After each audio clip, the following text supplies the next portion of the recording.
Casual হোক বা formal, shirt সব ঋতুতেই বেশ জনপ্রিয়। সেটি কটন, লিনেন অথবা সিল্কের হোক, যে কোনো পরিবেশে আরামে পরা যায় এবং আপনার ব্যক্তিত্বের মধ্যেও একটি ভিন্ন পরিবর্তন দেখা যায়।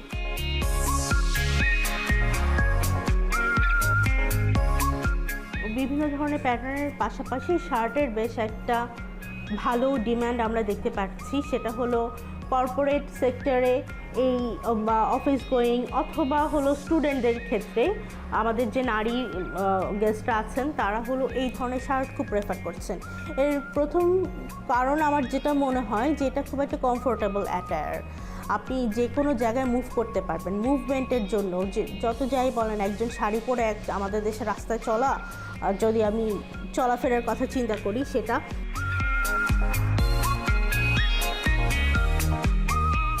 এখনকার জেনারেশন তারা হলো আরামটা খুব প্রেফার করে, যে কমফোর্টনেসটা ফার্স্ট প্রায়োরিটি। সেই দিক দিয়ে আসলে শার্ট খুব একটা ডিমান্ডিং প্রোডাক্ট। আর যেহেতু শার্টের ক্ষেত্রে প্যাটার্নে কাজ করার অনেক জায়গা আছে, অনেক স্কোপ আছে, তো শার্ট নিয়ে আমরা বিভিন্ন ধরনের এক্সপেরিমেন্টও করতে পারি, যেটা একটু ফর্মাল এবং ইনফর্মাল দুটো লুক একটা জিনিস আপনি ঢুকিয়ে দিতে পারেন। তো এইটা খুব একটা ইন্টারেস্টিং ব্যাপার শার্টে। আর শার্টের প্রিন্টের কথা যদি আপনি চিন্তা করেন, যে আমাদের যেমন রেগুলার একটা স্ট্রাইপ প্রিন্ট দিয়েও আপনি খুব দারুণ একটা ফর্মাল শার্ট বানিয়ে ফেলতে পারেন। এটাতে খুব একটা কাজ করতে হবে বা খুব একটা ইফোর্ট দিতে হবে, ব্যাপারটা এরকম না, কিন্তু এটা একটা ক্লাসি লুক আনা যায় খুব অল্প ইফোর্টে।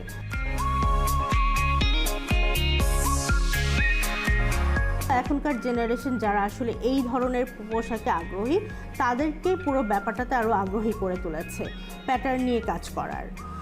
আর আমাদের কর্পোরেট ক্ষেত্রেও, কর্পোরেট যে সেক্টরগুলোতেও এখন দেখা যায় যে যেসব নারী কাজ করেন ওনাদের জন্য এই পোশাকের ব্যবহারটা বাড়ার কারণে আমাদের ক্রেতার গ্রুপও আসলে বেড়েছে, যে বিভিন্ন ধরনের বয়সী নারীরা এখন এই শার্টগুলো ইউজ করছেন।